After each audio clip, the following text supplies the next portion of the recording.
रत्न बा नौटी रत्न नौटी दिगरे सर्वदा जाग्रत प्रहरी होई रत्न सिंहासन को सुरक्षा देउछंती बोली एहार नाम रत्न सिंहासन।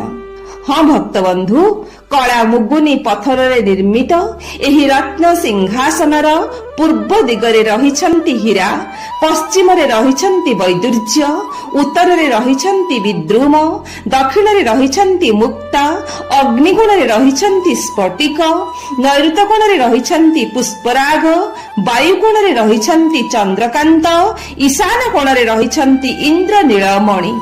हाँ भक्त बंधु, अष्ट दिगरे अष्टरत्न रहिथिला बेले मध्य भागरे रहिछंती ब्रह्मराग बा ब्रह्म हीरा।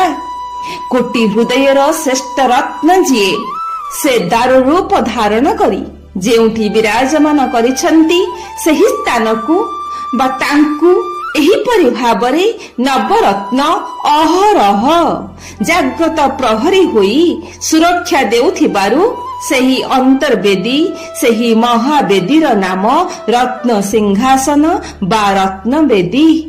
एही रत्न सिंहासन चतुर्पार्श्वरे थरे बुली आसिले ब्रह्म हत्या दोष मध्य कटि जाइथाए।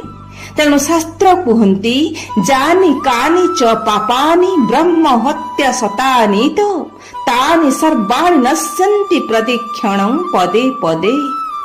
कोटि तीर्थर साक्षात फल प्रदान करिथांती एही प्रणव रूप रत्न सिंहासनर प्रदीक्षण। आहुरी मध्य भक्त बंधु, महाप्रभु श्री जगन्नाथ